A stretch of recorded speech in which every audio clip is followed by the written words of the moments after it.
are back to talk college football again. We are way down deep into the season now. Week 9 is over. And week 10 is approaching. Week 10 is coming up real quick on us. So what we're going to do, we're going to recap our winners and losers from week 9. What we do is we cover the top 15. Yes. The top 15 teams. And then we'll give you our little dumpster fire of the week, whoever we think had the worst performance of the week, or just happened to actually have a fire in there somewhere. And then we'll jump on over to week 10, and we will give you our predicted winners and losers for week 10. Yep. So let's go ahead and jump into week 9. Week 9. So we'll just start off. We don't take them in order. We just take them by how they were played during the day. We had number 2 Cincinnati at Tulane. Cincinnati. They started off a little slow. Started off slow and pulled away at the end. But I think they've done that 2 or 3 games in a row, which is dangerous. If they don't watch out, somebody might sneak up and they not let them come back on them again. But they won 31-12. They won by 19 points. So they did what they were supposed to do and beat. We'll talk about the college football playoff later. Yeah, we're actually going to have probably a college football playoff video coming up here soon where we will discuss what the situation is right now and what we think it will turn out to be. We'll do a little predictions on that too. Let's go ahead and jump back into week 9 because we did have a top 10 matchup. Michigan, big game Jim versus another rival, Michigan State. And lost. How long has he been coaching at Michigan State? How long has Mel Tucker been at Michigan State? Yeah. 2 years. And how long has Jim Harbaugh been there? 6 or 7. That's somewhere down there. Yeah, so Jim Harbaugh went into Michigan State and lost 37-33. Yet another year, yet another top 10 loss for the Michigan Wolverines. Yep, a little underperformance there. Isn't that the whole theme of Jim Harbaugh's whole tenure, is that he can't beat a top 10 team? Yeah, I think the USC job's open. Yeah.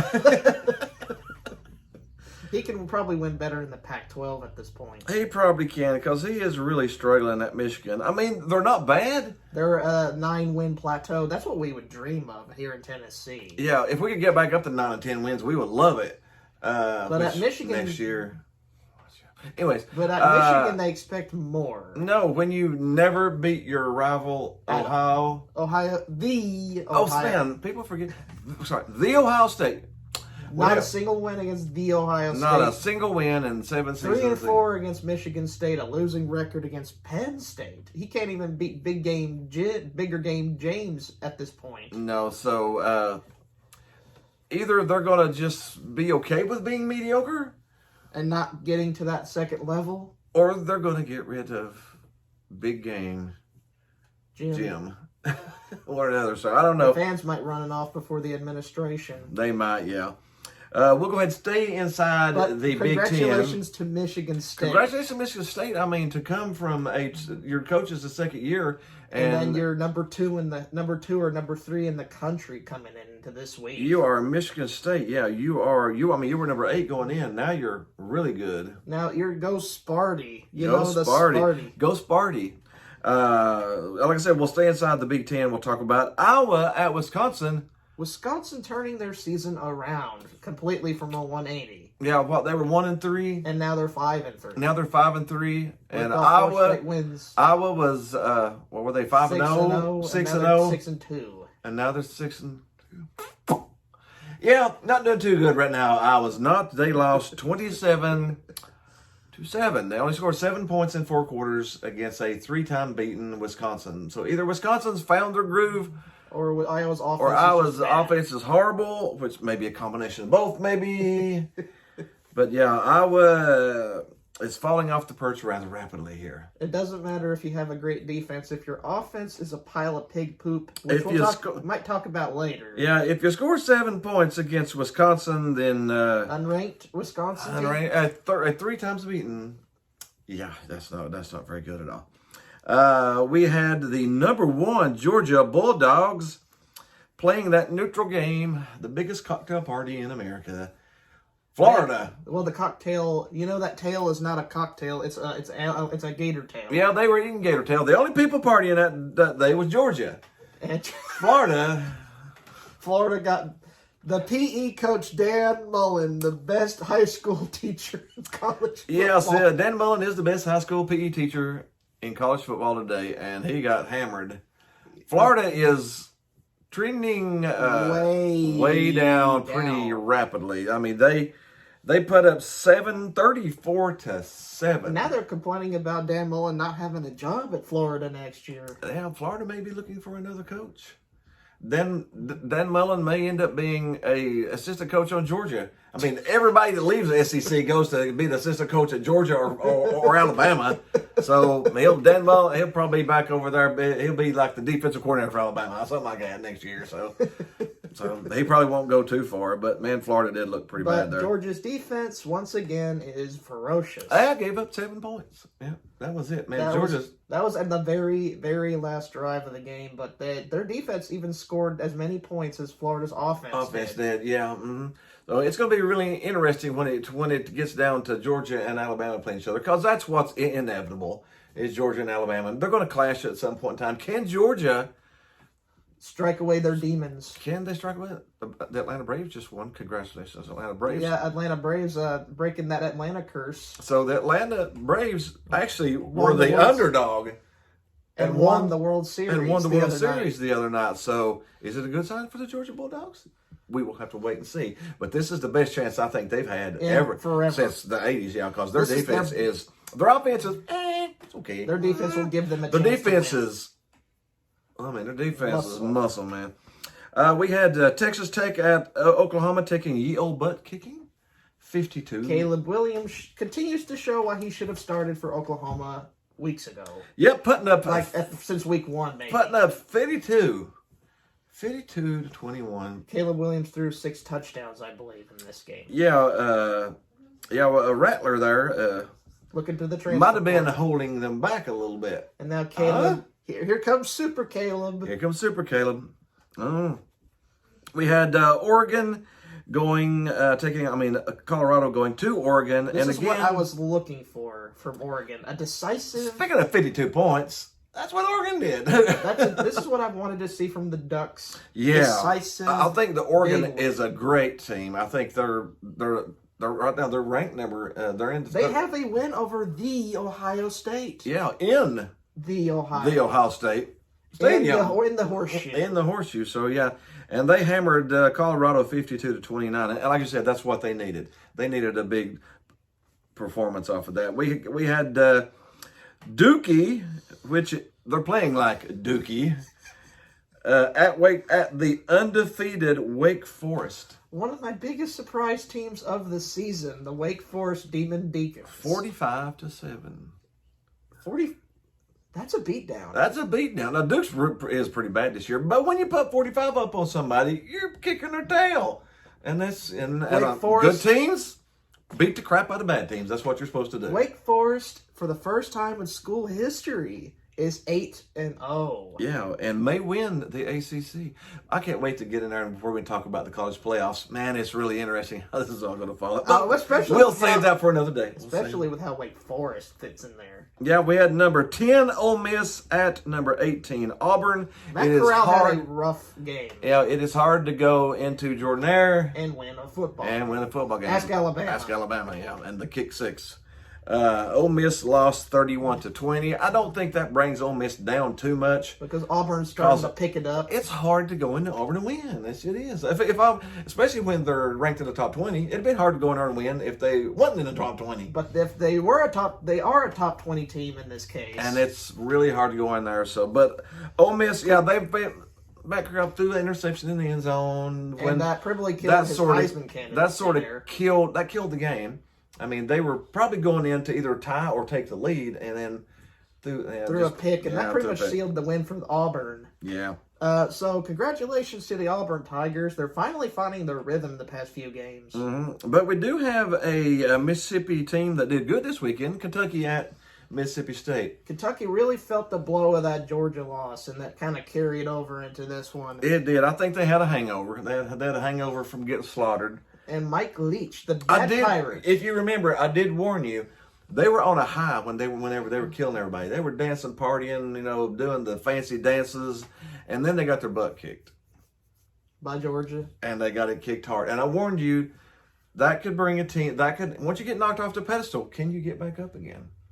Kentucky didn't get back up again. Mississippi State laid a wood hammer on. Laid a little hammer. Now, I'm going to give credit to Mississippi State. Mississippi State is not a bad team. People say that they're horrible. Who is the only team to beat 3 top 25 teams this year? Mississippi State. So they're not horrible. They've done it before. This is Mike Leach's signature win at Mississippi State. It is. Listen to that. How can you beating Kentucky is a signature win? It's his best. Is this basketball? Other than that LSU win at Baton Rouge last year, it's his best win. No, seriously, Kentucky is a fantastic football team. It's just hard to take that knock to the chin and get back up again. Do you think Mississippi State is a team on the rise later in the year and next year? I definitely think they are. Next year, especially once Leach gets, because Leach has got a weird team. He's offense 100 miles an hour going 50 different directions. Once he gets his player, once he's in there for 3 years. And Mississippi State's going to be rolling like a train on the freight train tracks. They will, yeah. We had Kansas at number 15, Okie State. Newsflash, Kansas is terrible. What the 55-3. Remind me, whoever Kansas plays this week, I'm betting on the other team. I mean, I don't care who it is or what the spread is. I don't care. You put up 55-3. You are horrible, dude. I know Oklahoma State's a good team and all, but losing by 52 points, only allowing a field goal. That is, when you score 3 and give up 55. I think we should demote Kansas down to the MAC. I think we should, let's bring up, like Memphis or somebody over there. Let's bring Memphis into the Big 12. Memphis is close enough to go into the Big 12. Go ahead, kick Kansas over there, yeah. We had another top 20 matchup. We had number 20 Penn State against the Ohio State Buckeyes. They actually had a struggle this time around, but Big Game James did it again. Lost. Third straight loss for the Nittany Lions. They started out looking pretty good. They beat some good teams, and maybe those teams weren't as good as we thought. Lost to Iowa, lost to Illinois, lost to the Ohio State. So, we are looking at 33-24. And it was a close game. And the USC coaching job is still open, I'll remind you there. So LSU is also wide open. LSU is wide open, too. I mean... You want to win in the SEC? You want to win in the Pac-12? If they can't win in the Big Ten, I don't think they're going to come down to the SEC and win. Especially with Alabama, Mississippi State, Ole Miss, Auburn... Texas A&M, etc. I don't know, yeah. All those competitive, rough and tough teams. No, but the USC job's still open. So go ahead and say that again. We had North Carolina at Notre Dame. How the mighty have fallen, a previous top 5 team to open the season. And they have plummeted to a 4-4 record. They are 4-4, struggling to make a bowl game now. Got beat by 10 to Notre Dame. At Notre Dame. And again, Notre Dame's a hard place to go into and win. Even if they're not a fantastic team. Notre Dame's not a fantastic team this year. The historic building, all it's hard to go in there. Tradition that the Irish have historically. Yeah. But Notre Dame did not look good. But that's it. That is our winners and losers of the top 15. I want to tell you a couple of memorable moments that we did not mention. What was that?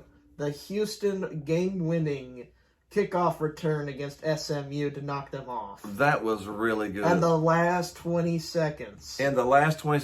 Yeah, SMU kicked the field goal, didn't they? And then tie it. To tie it. And they let Houston go on a rampage right in the middle of the field. You kicked the ball off, and they ran it back for a touchdown with 20 seconds left.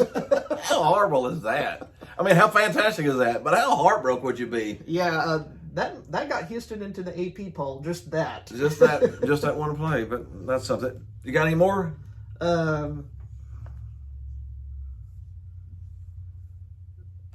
Texas. A memorable moment. Texas just blew their third straight double-digit lead in its third straight game. Yeah, it was against number 16 Baylor, just outside the top 15. Yeah, Texas.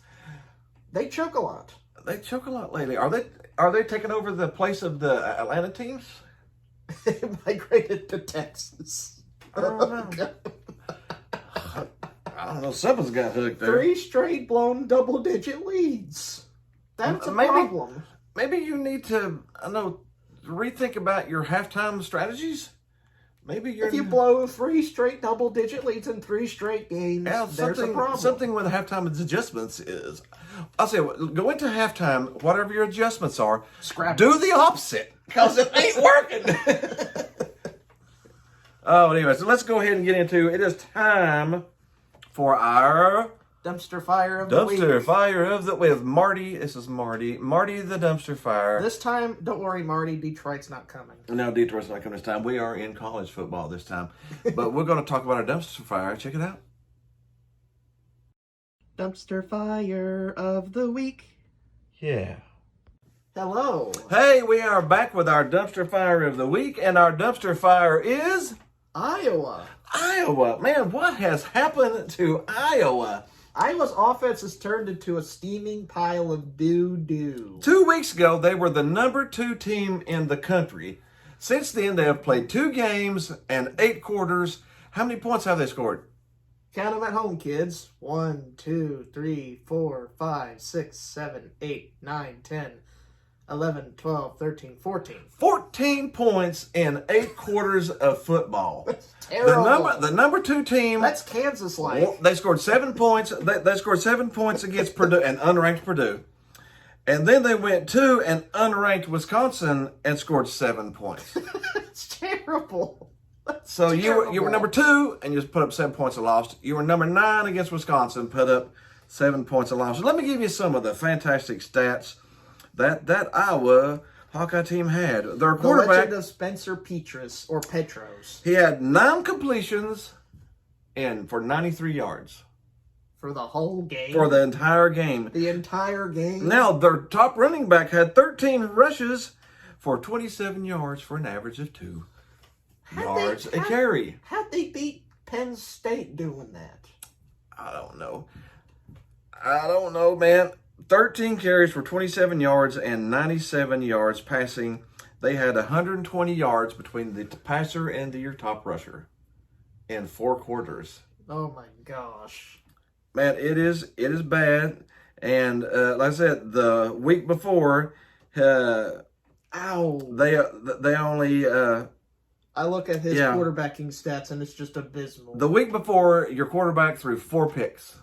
Count them at home, kids. 1, 2, 3, 4. 4 picks. He had 4. So he threw 4 picks and lost against Purdue. Came down the next game and only threw for 93 yards. I don't know if he was gun shy. He was, gosh, I ain't throwing 4 picks again. But you got to throw the ball, though. You can't just throw for 93 yards. That's bad. That is bad. Iowa is burning. Iowa's burning a lot. That offense is a dumpster fire and a half. Yeah, so they need to do a little rethinking, a little look down at their jerseys and take a shower. Something, because there's some banana peels and rotten eggs, and some rotten eggs and a few old McDonald's bags on fire up there in Iowa. But hey, they've still got a chance, but they're not in the top 10 anymore. We'll go ahead and we will jump into week 10. Let's do our predictions for our winners and losers for week 10. First of all, we've got Missouri at Georgia. Oh my goodness, this is going to be ugly.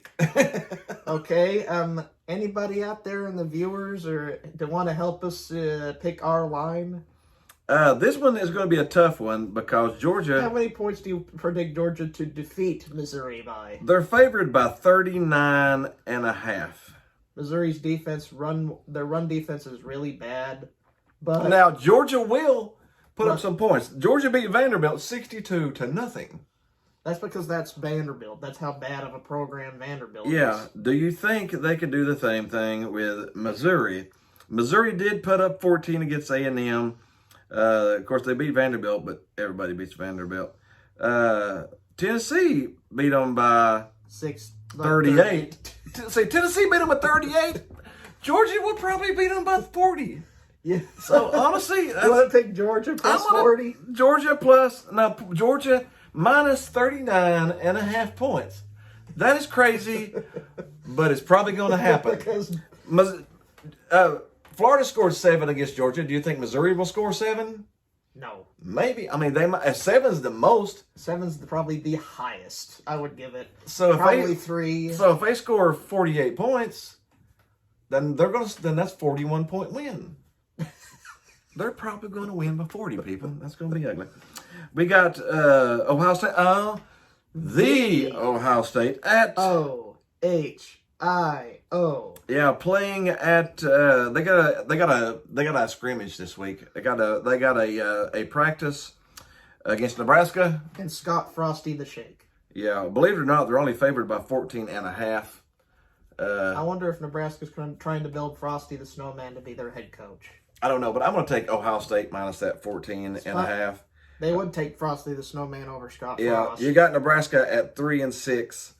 And if he doesn't make a bowl game, Scotty Boy's fired. Yeah, so Nebraska may try some strange things, but I just got a feeling that it's going to backfire, and there may be some excessive turnovers in this game by Nebraska because they're trying too hard. And they have a reputation of tanking. So, I'm going to take Ohio State minus that 14.5. We got number 9, Wake Forest. That's right, a top 10 Wake Forest team. I don't think I've ever talked about Wake Forest this Me much. neither. And they are at North Carolina. The funny thing is, the top 10 undefeated Wake Forest team is an underdog. Against North Carolina, because that's probably their biggest sleeper surprise team that they may have to hurdle over. Mm-hmm. North Carolina's still got talent. They're loaded with talent. They've underperformed this year. They haven't gelled as a team, or coaching hasn't gelled with the players. Something just hasn't been there this year that should have been. But what's your pick? I'm gonna. I mean, do you not have to take Wake plus 2.5? They're undefeated, and you can catch 2.5 points. Yeah, let's go Wake with 2. 2.5. Yeah, catching at 2.5. We got Liberty taking on the number 16 Ole Miss. Ole Miss did not drop out of the top 20. They dropped from 10 to 16, which is fair because they played at Auburn, and Auburn's really tough. Mississippi State's minus 9.5 on this, and I think Ole Miss is not. Ole Miss is going to beat the crap out of Liberty. Liberty's not a bad team. They're 7-2, but I think Ole Miss is going to win by double digits. Hugh Freeze is the head coach of Liberty. He's going to return to Ole Miss. Yep. How many claps or boos do you think he's going to get? Do you think it's going to be more claps or more boos? Probably about 50-50, won't it? But we'll take Ole Miss minus that 9.5. We got number 3. That's right. Number 3, Michigan State. After their huge win against Michigan at home. Taking at Purdue. Now, Purdue has done some upsets. Purdue is not a bad team. They are a 5-3 team. Michigan State Purdue is looking towards to being bowl eligible this year. Yes, they are. Mm-hmm. They are looking towards being bowl eligible. But Michigan State's only favored by 3. I will take that. You want to take the Spartans? I will take minus 3 on that one also. We're taking some favorites this week. We don't have many. Well, we had the one that we went against, but we got Tulsa at number 6 Cincinnati. Number 6 Cincinnati has dropped down to number 6 because that's the new bowl rankings. They're undefeated, but they're not in the top 4. We'll talk about that later. Cincy is favored by 22.5 because Tulsa is a bad team. Tulsa's bad. Tulsa's really bad. So Cincinnati is going to try to prove that they deserve to be in the top 4. We're going to take that 22.5 because I would hope that they would beat them with 30-plus points trying to prove who they are. Yeah. We got Navy, the classic Navy Notre Dame game. It's always one of the best games of the year. It's a rivalry. Navy is really bad though this year. They're struggling. Trying to regather their staff. Even. Yeah. They're 2-6. Notre Dame's favored by 21. Respect to the Naval Academy. Oh yes, I do love the Navy as a team, but they're struggling this year. 2-6. Take Notre Dame on that one. We got number 11 Okie State at West Virginia. West Virginia is a bowl team, probably a 6-6, 7-5 team, but yes. Oklahoma State though, they come off of a loss a couple games ago, and I think they're trying to prove themselves. So you want to pick the Okies? They're only favored by 3.5. So I'll take the Okie Pokies. No, the Okie Pokies. Number 12 Baylor. That's right, number 12 Baylor. Baylor has jumped into the top 15. Well, Texas is getting well represented here. Yeah, now they're taking off TCU, which is a bad team. TCU's 3-5. And Gary Patterson has left the program after 20 years. Yeah, so that -7 might be a -17. Yep. Whenever the game ends. We got our only top 15 matchup of the week. We got Auburn, number 13, at number 14, Texas A&M. SEC CBS game of the week. I'm going to take Texas A&M. They're minus 4.5 because Auburn just had come off of a hot home game win. Now, what is Auburn? A trail mix bag. You don't know what you're going to get from them. It could be a peanut. It could be an M&M. Last week it was a juicy M&M. This week it could be a raisin. Probably going to be a raisin this week. Against a Jimbo's crew. Yeah, at Texas A&M. So we'll take Texas A&M, the 12th man, has fit in well with the SEC. It has, yeah. So what a great home field environment that place is. A&M minus 4.5. We will take those points. We have Idaho State at number 15. BYU. That's right. Schedule fodder. That is Idaho State is maybe the worst team we've talked about so far. They're FCS, for heaven's sake. Yes, they are. They're FCS and they're 1-7 there, so they're a 1-7 FCS team.